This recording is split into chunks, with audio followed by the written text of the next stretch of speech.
Boa noite a todos, sejam muito bem-vindos à casa de Dr. Bezerra de Menezes, este posto de trabalho a serviço do Mestre Jesus. Para iniciar, nós vamos fazer a leitura do livro Pão Nosso, pelo Espírito Emmanuel, psicografia de Chico Xavier, a leitura de número 59, que chama Sigamos até lá. Se vós estiverdes em mim, e as minhas palavras estiverem em vós, pedireis tudo o que quiserdes, e vos será feito. Jesus, em João, capítulo 15, versículo 7, e Emmanuel nos orienta. Na oração dominical, Jesus ensina aos cooperadores a necessidade de observância plena dos desígnios do Pai. Sabia o Mestre que a vontade humana é ainda muito frágil, e que inúmeras lutas rodeiam a criatura até que aprenda a estabelecer a união com o divino. Apesar disso, a lição da prece foi sempre interpretada pela maioria dos crentes como recurso de fácil obtenção do amparo celestial. Muitos pedem determinados favores e recitam maquinalmente as fórmulas verbais. Certamente, não podem receber imediata satisfação aos caprichos próprios, porque, no estado de queda ou de ignorância, o espírito necessita, antes de tudo, aprender a submeter-se aos desígnios divinos a seu respeito. Alcançaremos, porém, a época das orações integralmente atendidas. Atingiremos semelhante realização quando estivermos espiritualmente em Cristo. Então, quando quisermos, ser-nos-á feito, porquanto teremos penetrado no justo sentido de cada coisa e a finalidade de cada circunstância. Estaremos habilitados a querer e a pedir em Jesus, e a vida se nos apresentará em suas verdadeiras características de infinito, eternidade, renovação e beleza.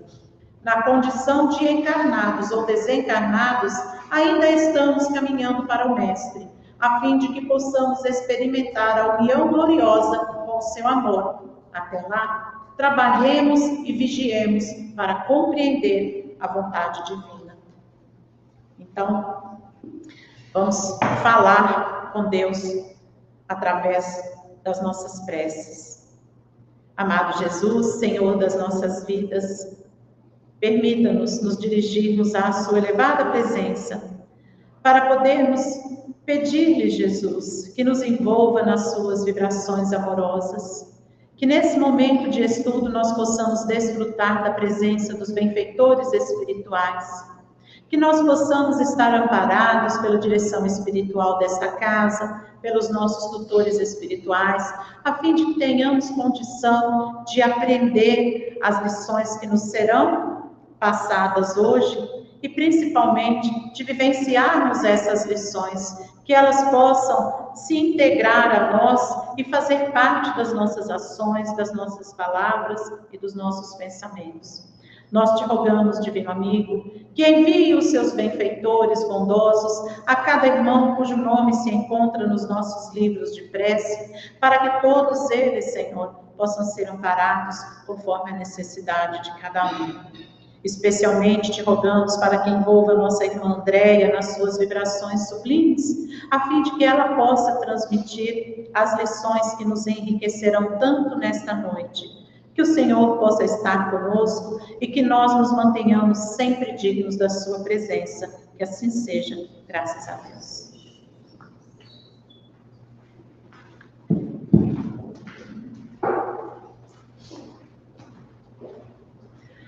Boa noite a todos nós que estamos aqui, do plano físico, do plano espiritual, para as pessoas que vão acessar esse conteúdo futuramente. Sempre aquelas energias boas que o nosso coração possa envolver a todos com o que há de melhor de afeição, que nós possamos doar a quem quer que seja. Nessa noite, nós vamos dar seguimento a um trabalho que a nossa casa iniciou no início, né? Ficou bem assim, né? Então, começou no início do ano a proposta de estudar o livro A Gênese.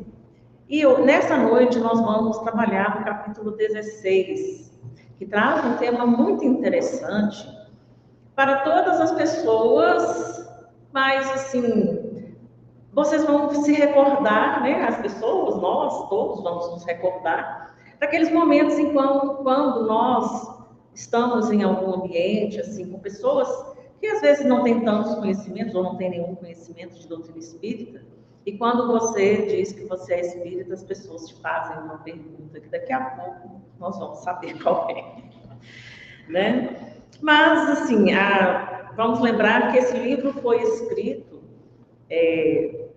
na segunda metade do século XIX, então não podemos esquecer desse contexto para nós pensarmos nas lições.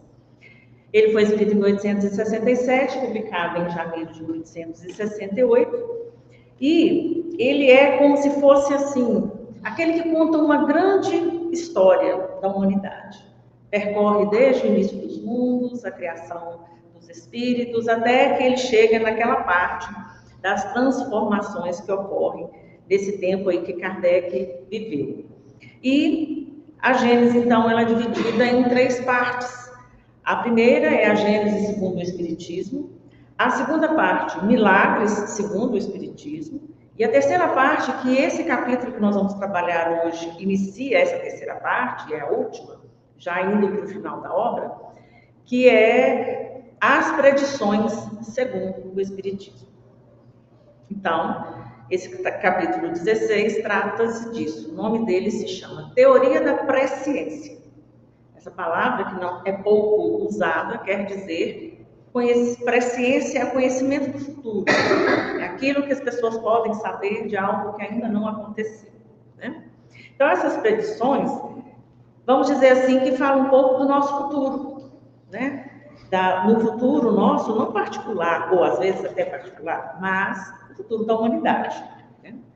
Então, Kardec começa fazendo uma pergunta nesse capítulo, que é como que é possível conhecer o futuro, né? Ele começa fazendo essa indagação e ele lembra que o passado nós podemos recuperar através da história, mas o futuro, como é que nós teríamos acesso a esse conteúdo? Então, nós podemos tentar prever de acordo com o que está acontecendo nesse momento, mas uma grande possibilidade de errarmos, porque o futuro ele é incerto. E nós vamos trabalhar um pouco disso nessa noite para a gente entender porque, afinal de contas, essa predição seria tão incerta. O futuro ainda não ocorreu, e aí nós vamos pensar que não existe, né? Muitas vezes as pessoas podem pensar que existe o acaso, a coincidência, mas o acaso ele não existe, né? Então, isso não é possível a gente pensar o futuro como algo assim. E o Kardec, ele faz uma segunda questão também no início desse capítulo 16. E a questão é, como, pois, se há de saber como as coisas se darão? Ele faz essa pergunta, né?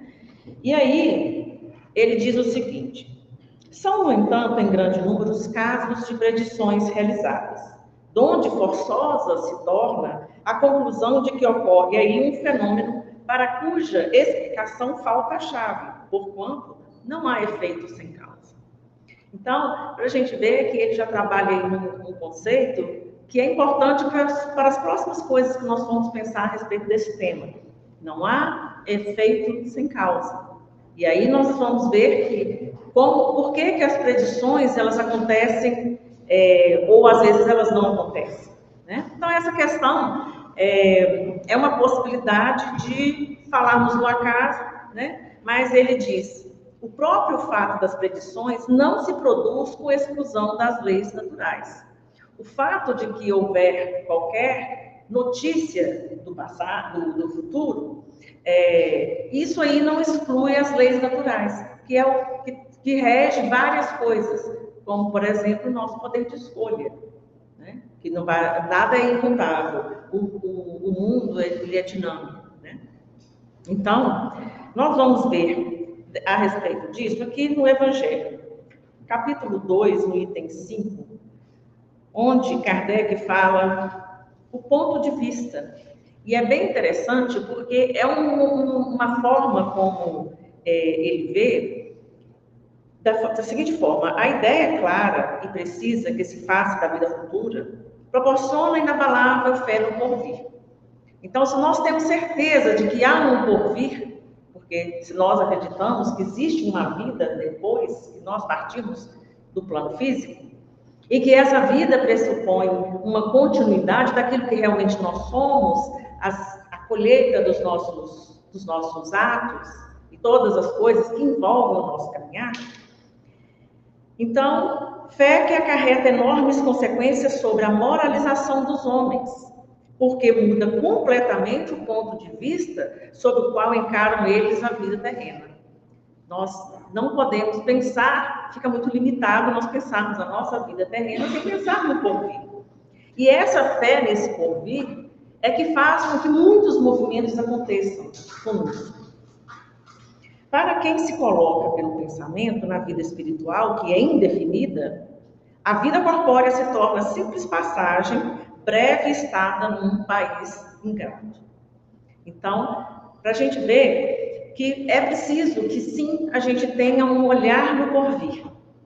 Mas ele propõe aí, tanto nesse livro quanto aqui, ele propõe um exemplo muito interessante para nós pensarmos sobre essa questão de prever o futuro, de notícias do ainda que vem por vir. E ele dá um exemplo seguinte. Ele cita um homem que estivesse no alto de uma montanha muito alta.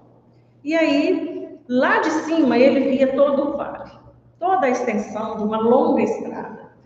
Dali ele vê tanto os altos, os baixos, se tem lagos, se tem ponte, se não tem ponte, né? Toda a extensão até onde a vista dá.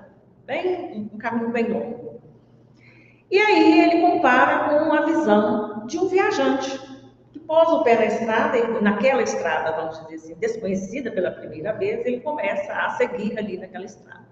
A visão desse viajante é somente aquele pedaço que ele está ali, aquele terreno onde a vista dele alcança do ponto de vista da estrada, enquanto o outro viu toda a extensão, né? Então, esse homem no alto, ele observa tudo. E já esse viajante, que está aí pela primeira vez, ele sabe que ele vai chegar no final dessa estrada, só que ele não sabe que acidentes vão ter nesse terreno, se tem subida, onde tem descidas, se tem algum curso d'água que ele possa matar a sede, se tem bosque para ele atravessar, se ele pode, às vezes, um precipício que ele possa cair, e casas que às vezes pode servir para um socorrê-lo em alguma situação que possa recebê-lo, e alguns ladrões que podem existir ali, às vezes escondidos, para pegar um viajante desavisado. Isso tudo ele não viu. E tudo isso que é desconhecido para ele é algo que, quando ele entrar nessa estrada, pertence ao futuro, possibilidades que ele vai passar por elas, pois ele não vê além do que aquilo que ele coloca ali naquela estrada, uma visão um pouco mais, vamos dizer assim, estreita. Para o homem, tudo aquilo que irá percorrer é o presente, o que ele vai caminhar. Então, suponhamos que esse homem, que estava lá no alto do monte, ele desça e diga para esse viajante assim: olha, em tal momento você vai ser atacado, mas não se preocupe que logo à frente tem uma casa e você vai ser socorrido. Então, ele está predizendo o futuro para esse viajante? Ele está. Mas o futuro para o viajante, ele é um, e para ele é outro. Esse porvir que está para o viajante, para aquele que estava lá no cume, ele é o presente, né? Então, é preciso sair um pouco dessa gestão, desse conceito de materialidade, para nós pensarmos nesse caminho aí, do ponto de vista espiritual. Os espíritos, né, são aqueles que veem como esse homem que vê de cima da montanha. Ele vê o espaço, ele vê toda a extensão do caminho, e é um lugar onde o espaço e a duração não existem, porque ele vê toda a extensão. E essa extensão e a depuração da visão são diretamente proporcionais a essa elevação dos espíritos, que é o que Kardec traz sobre essa questão de saber de coisas do porvir. Quanto mais elevado o espírito que se comunica e que traz essas notícias, mais eles vão ter chance de ter uma visão mais alargada e mais fidedigna daquilo, porque ele tem, quanto mais elevado, mais longe ele tem capacidade de alcançar e de ver. Mas, como nós somos muito curiosos e muitas vezes a gente pergunta, a gente quer saber, né? Eu vou casar, não vou comprar um carro novo, né? Então, nós estamos à volta, trazemos para perto de nós espíritos não tão superiores, né? Que estão mais inferiorizados, e com isso eles têm uma visão limitada, já que é preciso ter mais elevação espiritual para que a visão vá mais longe. E aí, o que acontece com esses espíritos não tão adiantados? Eles, por estarem aqui na Terra, muito próximos, se acham por aqui presos, e por isso mesmo com a visão restrita, pouco mais talvez alargada do que aquilo que nós estamos enquanto encarnados, que somos os viajantes que estamos ali vendo a estrada de outro ano. E eles também, por terem um perispírito mais grosseiro, isso limita com essa densidade à volta que ocupa a visão deles, para que eles não conseguem ir ver mais além. Mas isso não impede que eles vão te dar uma resposta, talvez que você queira. E quando aquilo não acontecer, vão rir de você, né? Então, nós vamos falar de você, mas vamos falar de todos nós. Porque todos nós temos as nossas curiosidades, gostaríamos de saber de X ou Y da nossa vida, de agora, de antes, de depois. Todos nós temos essas curiosidades. Esquecendo, muitas vezes, que é o presente, que é o lugar onde nós estamos fazendo o nosso futuro. E gastando tempo querendo saber onde é que estão as coisas, nós estamos perdendo tempo ao não fazer algo que vai ser o que nós vamos encontrar no futuro, que é fruto do que nós fazemos, né? E Kardec, ele lembra em vários trechos desse capítulo uma coisa que nós não podemos perder de vista. Ele lembra sempre que tudo é com uma utilidade, que nenhuma comunicação, que nada que a espiritualidade, ou que Deus permite que nós vamos entrever e vamos ver de alguma forma, é para a nossa curiosidade. Isso nunca. Quando Kardec fazia aquelas perguntas, a gente pode perguntar, né? Kardec fazia perguntas para os espíritos, ele invocava. Por que ele fazia isso? Porque era tempo de estudar, era tempo de conhecer, era tempo de decodificar a doutrina espírita. Cada coisa ao seu tempo. Por isso que a gente disse lá atrás, vamos lembrar que ele viveu lá no século XIX, né? E que todo esse trabalho foi um outro contexto. Então, mas ele não perde essa questão, não se perdeu esse movimento que ele fez para poder entender todas as coisas. Era preciso que ele perguntasse, para que ele pudesse organizar todas essas obras que hoje nós estamos aqui estudando. Foi graças a essa face investigativa que ele tinha, que o instigava a querer saber mais. A depender do grau de evolução, né, é possível que esses espíritos vão dar notícias ou trazer, através de intuições, notícias, alguns anos, alguns séculos e até milhares de anos, dependendo da origem e da elevação desse espírito. Afinal de contas, para a eternidade, o que é um século? 100 anos para nós é muito, para a eternidade é um instante. Então, diante do infinito, todas essas coisas que nós pensamos, a forma como nós vemos o tempo, ela é bastante limitada. Então, e pensar assim, que as coisas não acontecem didaticamente. A gente acha que primeiro vamos dar um exemplo aqui da época quando a gente saiu do curso de psicologia, e aí a gente, com aquela ilusão, né, vamos montar um consultório, né? Aí montar um consultório e tal. A gente pensa assim, que igual lá na escola, os casos mais fáceis vão vir, aí daí a pouco vão vir os mais difíceis, aí vai vir o mais complexo, né? Pois o primeiro paciente foi um bem complexo, para poder me ensinar que eu precisava mesmo estudar e ter o manejo, gastar tudo aquilo que eu aprendi para poder conseguir fazer com que eu pudesse ser útil para aquele paciente.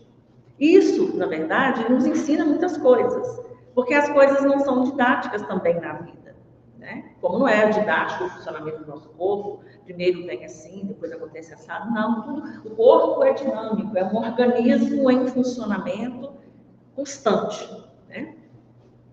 E, então, o espírito, ele é simultaneamente aquilo que ele vê, né? É simultaneamente o começo e o fim do período. Ele vê a extensão inteira. Não é aquela coisa, primeiro ele vai ver isso, depois ele vai ver aquilo, aí depois vai juntar. Não é assim que funciona. E todos os eventos que nesse período ele vê, constituem o futuro para o homem da Terra e são para ele o presente. Como aquele homem que estava lá no alto. Vamos voltar no exemplo que Kardec deu, daquele homem que estava lá no alto da montanha, que pôde ver toda a extensão do vale. Se ele vai ver no vale mais além, ou se ele vai ver menos além, vai depender, né, desses fatores que a gente disse aí. Então, o mundo para nós, ele é uma escola. E esses percalços da estrada que nós vamos tendo, que são esses altos, baixos, tem riachos, tem pontes, não tem? Esses percalços, eles são a oportunidade de aprendizado que nós temos. São aquilo que muitas vezes nós damos nomes de provas ou damos nomes de outras coisas. Vamos dizer, como Kardec era professor, a prova seria então o quê? Os exames de conhecimento. Deixa eu ver se você aprendeu isso. Vamos ver se você aprendeu com mais isso, né? E testar se nós sabemos, afinal de contas, os meandros e os segredos dessa caminhada. E assim, nós poderíamos dizer que tal coisa aconteceu em tal época, com esse raciocínio, vamos assim, né? E aí nós vamos voltar aqui brevemente ao texto, porque tem alguns trechos desse capítulo, e como a Gênese, ele é um livro de estudo, muitas vezes não dá para você tirar tantas coisas como da forma como a gente atualmente faz as palestras, né? Ele tem muitas informações, então às vezes essas informações precisam que a gente tire dele. E ele diz o seguinte: se assim não procede, é porque poderia ser prejudicial ao homem o conhecimento do futuro. Conhecimento que lhe impediria o livre-arbítrio. Paralisá-lo-ia no trabalho que lhe cumpre executar a bem do seu progresso. Se lhe conservarem desconhecidos o bem e o mal com que topará, constitui para o homem uma prova, para que a gente entenda que você saber precisa de merecimento e tem que ter utilidade. Se tal faculdade, mesmo restrita, se pode contar entre os atributos da criatura, e todos nós podemos, de alguma sorte, ter esse momento, em que grau de potencialidade não existirá no Criador que abrange o infinito? Para o Criador, o tempo não existe. Nós temos necessidade de contar o tempo. O princípio e o fim dos mundos lhe são o presente, o agora. Dentro desse panorama imenso, que é a duração da vida de um homem, de uma geração e de um povo, o que seria isso para Deus? Um instante. Porque Ele é o que faz toda a criação, né? Só que com esse fim útil que é necessário para que essas coisas venham à tona e venham ser reveladas, né? Lembrar de novo, nunca é para nossa curiosidade. O homem pode ter diferentes tipos de acesso a esse porvir, segundo Kardec. De forma quase sempre espontânea, não é algo programado e nem avisado que vai acontecer. E em raríssimas vezes pode ser uma resposta de uma pergunta direta. Muito raras vezes. Então, o homem tem que ser colaborador do progresso, certo? Nós estamos aqui inseridos nesse grupo que faz com que esse momento tenha o progresso que é necessário. Assim pode ocorrer em casos especiais aquele pressentimento para se preparar para agir quando a tal coisa for acontecer. E isso faz o quê?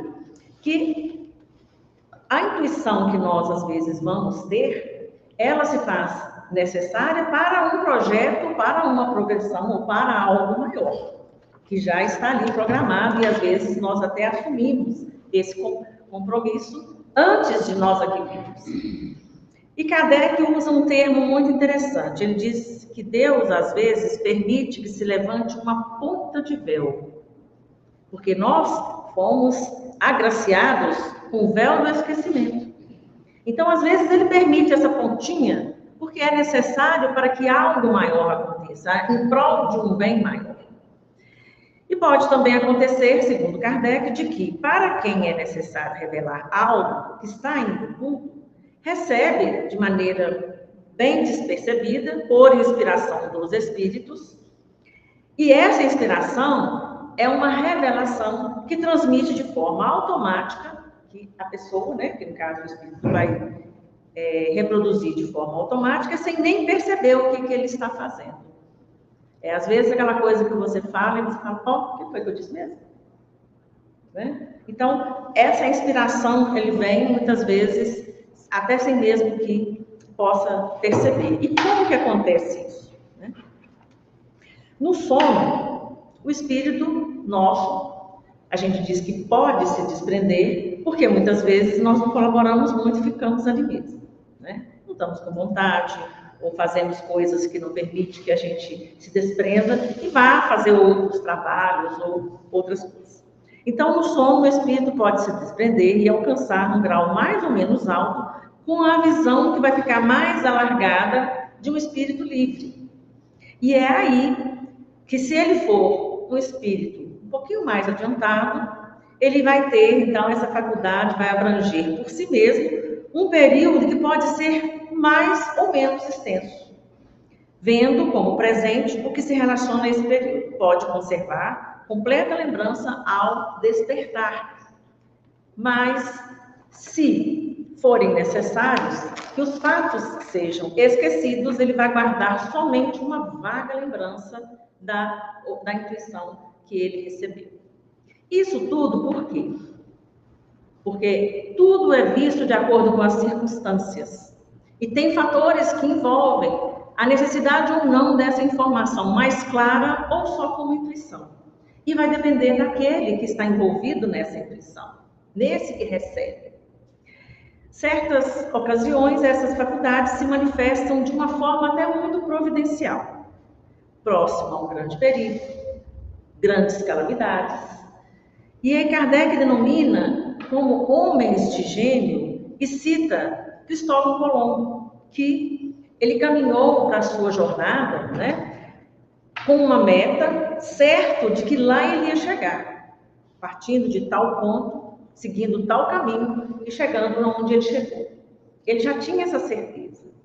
E aí, o que Kardec diz sobre isso? É que eles viram essa meta que, para seus espíritos, deixou de ser o desconhecido.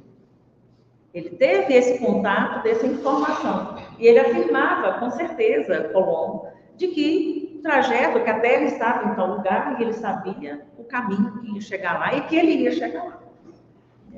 Não era somente convicção. Então, ele mostra, assim, que nada tem de sobrenatural.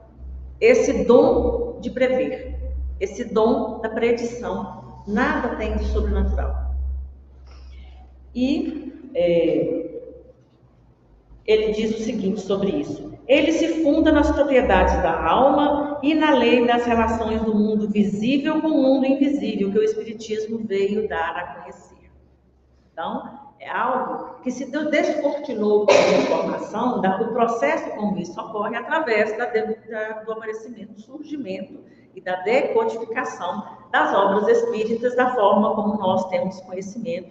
E temos, vendo o momento atual em que nós vivemos, o privilégio de ter esses livros, de podermos vir à casa espírita, de sermos livres para fazermos o que nós pretendemos, e nós podemos dizer das nossas crenças sem que isso ameace a nossa vida. Vamos pensar um pouco nisso, que esse é um momento para a gente pensar, né? E quanto aos erros nas predições, que Kardec fala sobre isso? Porque a gente fala, né? Ah, disse isso, que no ano X vai acontecer tal coisa. Existe agora um movimento, que houveram várias datas, que diz que 2050 será um ano decisivo, né? Então, isso ocorre porque muitas vezes as pessoas, com essa capacidade de prever, eles veem o que vai acontecer. Eles veem os fatos, ou claramente, ou ficam só à intuição. Como que num quadro, o que eles guardam é como se fosse uma cena, uma fotografia. E ele diz que é uma fotografia do pensamento. Pensamento este que atravessa o espaço, ele até faz uma analogia com o som que passa, que é tão rápido, né? E como ele atravessa o ar numa velocidade. E o que está para ocorrer forma, então, essa imagem que fica como uma lembrança, só como se fosse um quadro. Só que por uma série de causas, pode ter a sua realização adiantada ou atrasada, sem que possa precisar quando vai acontecer. Isso porque nós não estamos num universo que ele é estático, ele é dinâmico.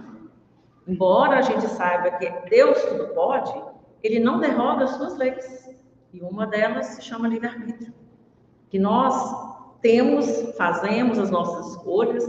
Aí a gente do lado de cá pode falar assim, ah, mas o cara está fazendo uma guerra lá, que escolha que eu fiz?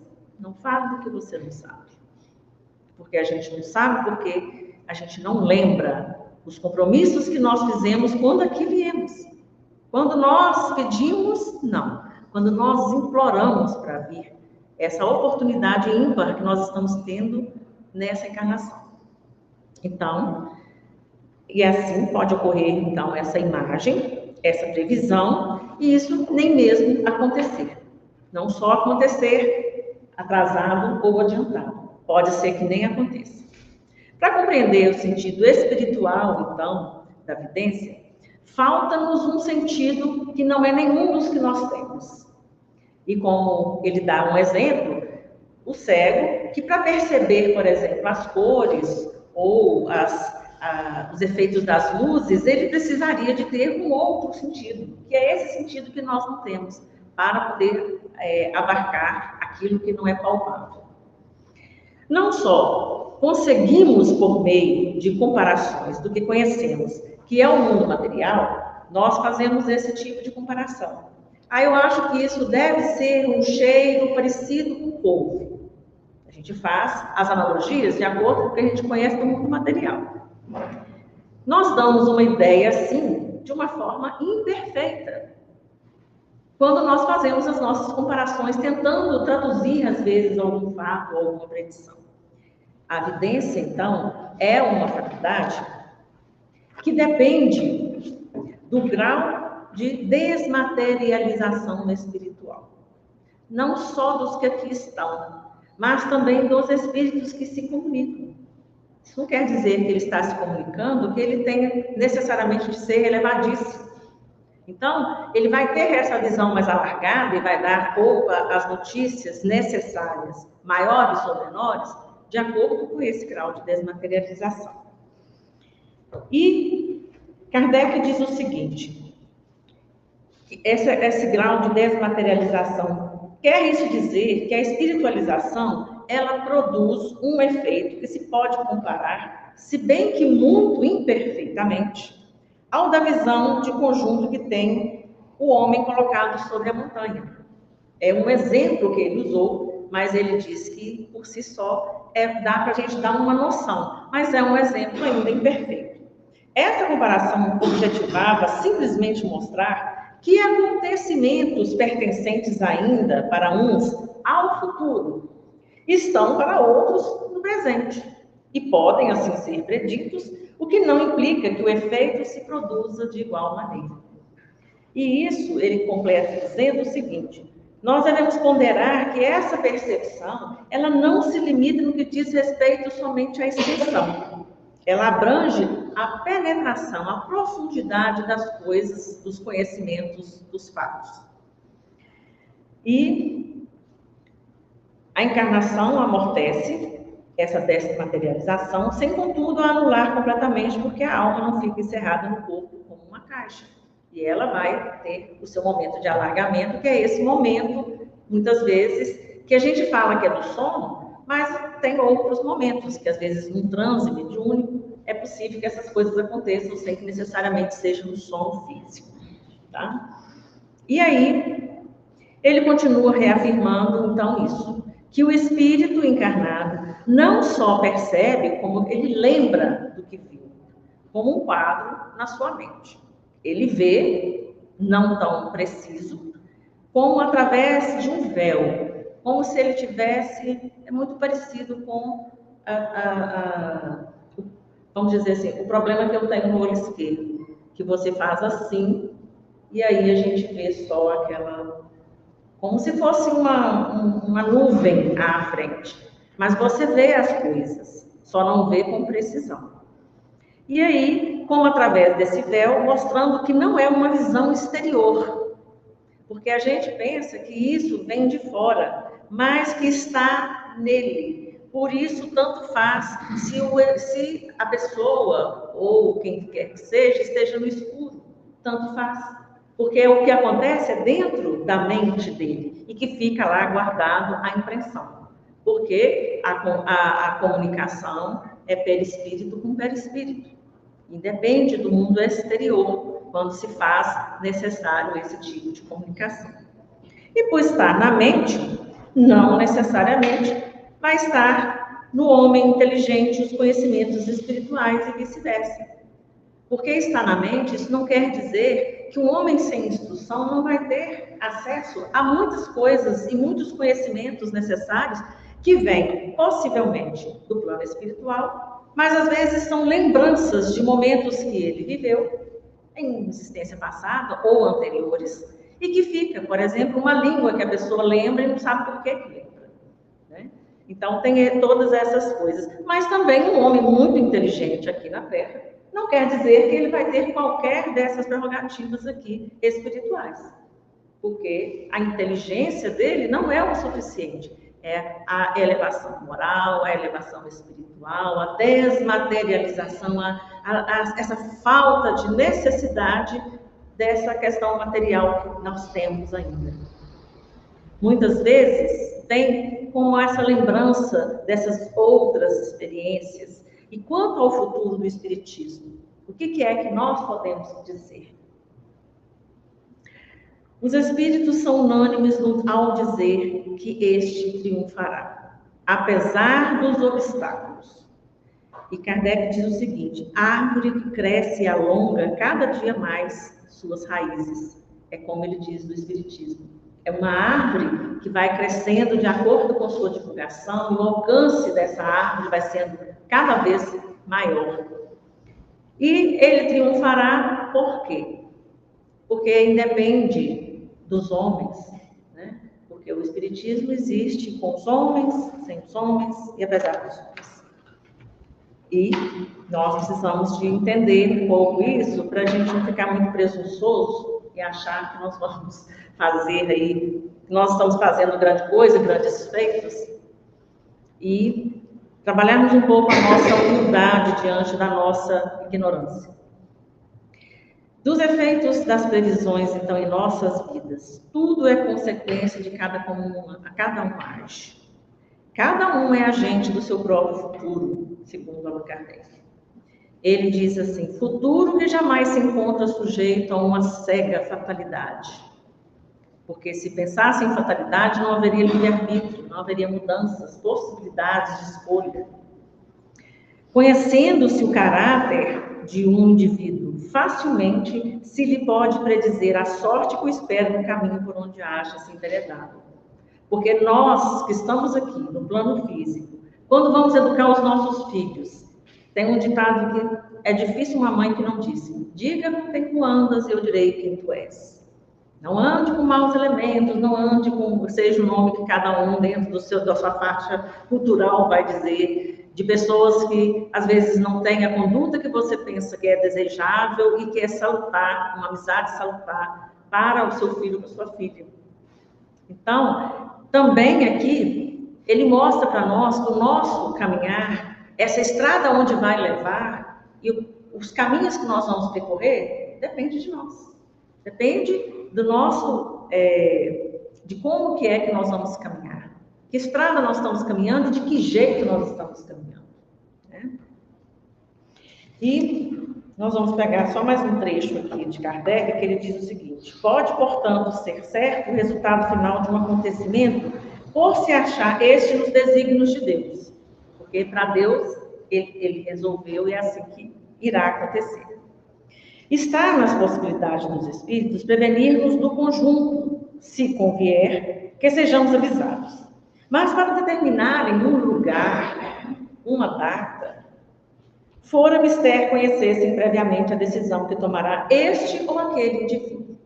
Então, dizer que tal coisa vai acontecer ou não vai acontecer, não há como os espíritos preverem o que nós vamos escolher.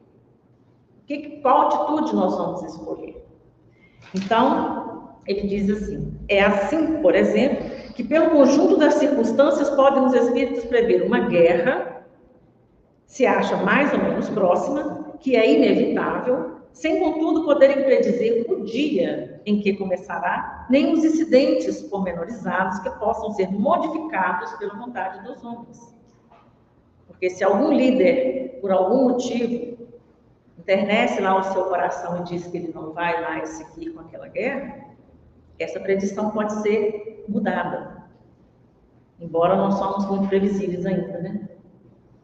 Para a determinação da época dos acontecimentos futuros, será preciso, ao demais, se leve em conta uma circunstância inerente à natureza mesmo dos espíritos, para onde o futuro é muito diferente daquilo que nós conhecemos. O tempo, a medida do tempo é muito diferente. Espíritos que venham se dar alguma comunicação ou provocar essa inspiração que a gente disse, né, que não conheçam o nosso mundo, eles vão ter dificuldade de determinar datas, porque as unidades de medida do tempo variam conforme os mundos. Essa unidade que nós temos aqui, segundo Kardec, é da Terra. Mas, por exemplo, ele cita outro planeta, que, se eu não estou enganado, é Marte, deixa eu ver se é Marte, Júpiter. Ele cita Júpiter, onde as horas e os anos são contados muito diferentes. Muito diferentes mesmo. Para os espíritos, o dia não começa com o pôr do sol e termina, não, com o nascer do sol e termina com o pôr do sol. Não tem esses marcos para poder dizer dos dias, das horas, né? Para eles, o tempo não se marca dessa forma e ele diz o seguinte: só há para eles a duração e o espaço infinito. Então, essa medida é uma convenção que nós necessitamos dela. Em função disso, e até mesmo por não conhecerem a nossa contagem de tempo, é que não colocam datas, muitas vezes, nas comunicações. Ele cita também que vem espíritos, às vezes, de outros lugares tão longínquos, que não conhecem nada mesmo dessa questão de contagem de tempo e nem da dinâmica da Terra. Então, não é possível para eles falarem de data. E lembrar que espíritos que já encarnaram na Terra guardam essa informação e as usam, ou não, de acordo com a necessidade, a depender do curso dos acontecimentos. O que fazem é prevenir do segmento das coisas que convenha que nós saibamos. Nós somos prevenidos, mas não há necessidade muitas vezes, ou às vezes é até útil que a gente não saiba datas, caso essa informação chegue até nós, né? E ele diz o seguinte: insistir por obter informes precisos é expor-se às mistificações dos espíritos levianos, que predizem tudo o que se queira, sem se preocuparem com a verdade, divertindo-se com os terrores e as decepções que eles lhes causam. Então, a gente corroborando aquilo que a gente disse anteriormente, né? Até o século XIX, a esse tempo, então, de Kardec, ao tempo dele, as previsões eram enigmáticas, e ele cita Nostradamus, que dando margem a todo tipo de interpretação. Isso quer dizer isso, aí de acordo com o seu segmento, seja filosófico, religioso ou o que for, aí você vai pensar que aquilo significa uma outra coisa. E cada um dá um significado, dando margem a mil interpretações. Aí ele diz para nós o seguinte: hoje os espíritos usam uma linguagem muito mais direta e acessível. Avisam-nos das coisas futuras quando necessário, como o fariam conselheiros e amigos. Trazem mensagens que você vai entender o que elas querem dizer. E você não precisa decodificar ou até mesmo correr o risco de errar, tentando adivinhar o que aquele código quis dizer. Mas não revelam de modo a prejudicar o livre-arbítrio e o uso da razão, sob uma fé cega. O que ele chama de fé cega, a gente tem que lembrar que lá no Evangelho segundo o Espiritismo, aqui, logo depois da primeira folha, nós vamos encontrar a seguinte frase: fé inabalável só a que pode encarar frente a frente a razão em todas as épocas da humanidade.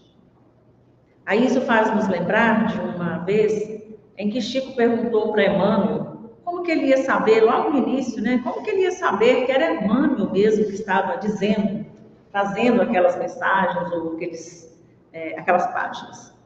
Aí Emmanuel responde mais ou menos assim para ele, né? O dia em que o que eu disser não estiver em conformidade com o Evangelho de Jesus, me esqueça e segue Jesus.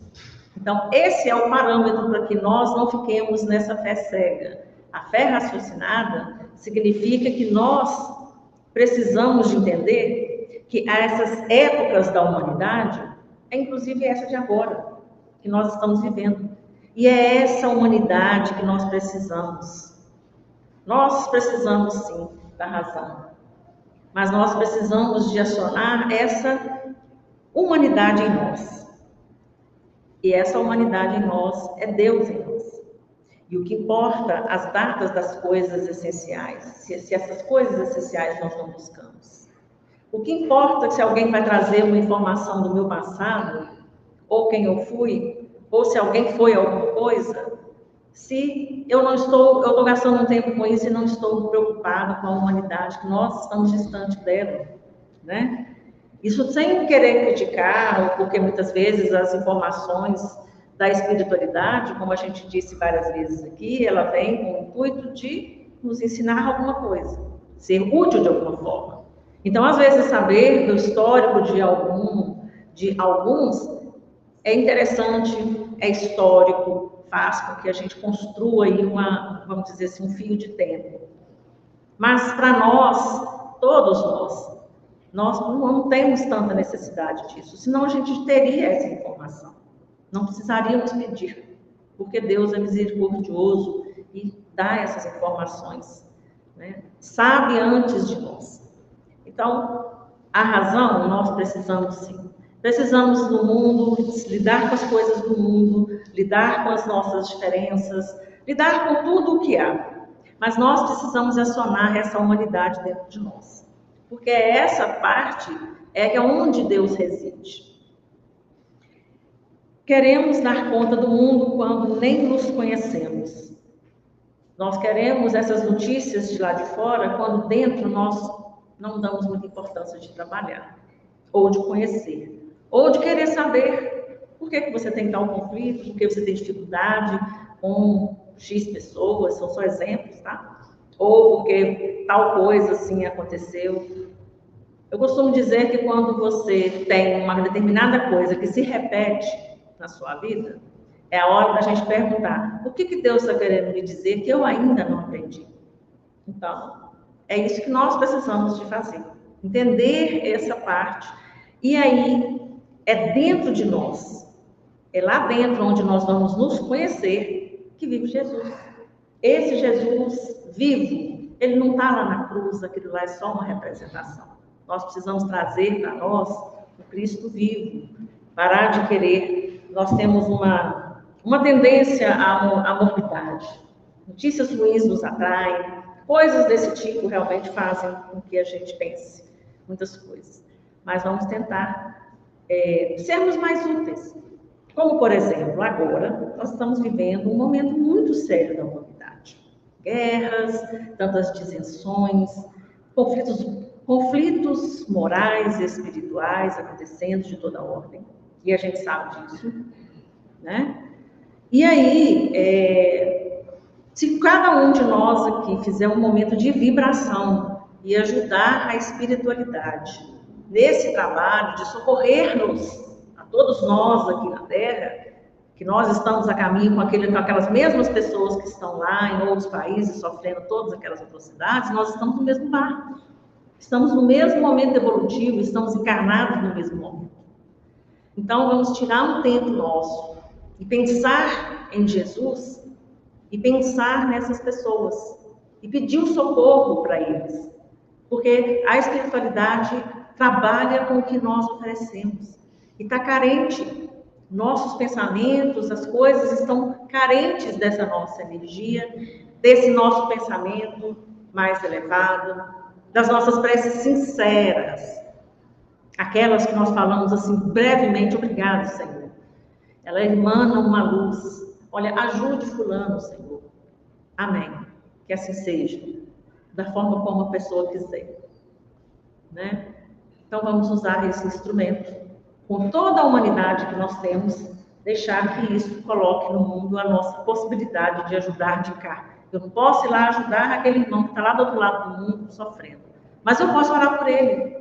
Então façamos isso hoje aqui com todos nós e as pessoas que possam acessar esse conteúdo podem fazer isso todos os dias. Esse é o recado que a gente queria dar e Jesus nos abençoe, a quem nós agradecemos mais essa oportunidade de podermos falar aqui na Casa Espírita.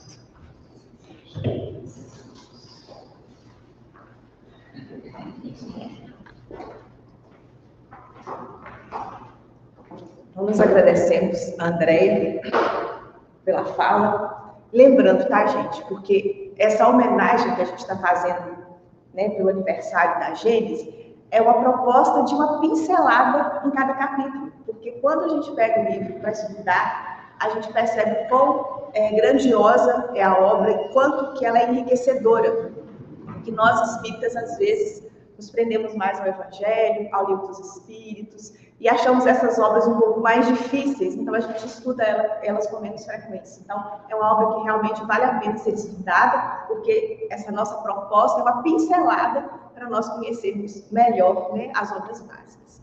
E eu acho interessante pensar que, se a gente quer conhecer o nosso futuro, é só a gente analisar o nosso presente, porque hoje eu estou plantando aquilo que eu pretendo colher, né? Então, que Jesus nos abençoe para que façamos um bom plantio. Então, vamos orar, agradecer a Deus por tantas bênçãos que derramam em nossas vidas. Se formos parar para pensar bem, nós sabemos, Pai, que temos muito mais motivos para agradecer. Pelo pão de cada dia, pelo lar que nos protege, pela família que nos deste para o nosso crescimento, pelo trabalho que sustenta os nossos corpos, pelos amigos, companheiros de fé, companheiros de caminhada e tantas bênçãos, Pai, que nos ofereces diariamente. Ajuda-nos a sermos mais gratos. Que o teu amor, que as tuas bênçãos infinitas se derramem sobre todos nós, sobre os nossos lares, os lares de cada um daqueles que aqui vieram hoje, desde amanhã, envolvendo cada um em vibrações de paz, de amor, para que assim, Pai, busquemos diariamente, seguindo os passos do Mestre, conquistar o equilíbrio de que tanto necessitamos. Agradecemos a Dr. Bezerra e toda a equipe por essa casa abençoada que nos recebe e que nos auxilia, nos dando entendimento, nos dando a força para que prossigamos. E assim, Pai, com os corações cheios de gratidão, encerramos mais uma reunião. Que assim seja.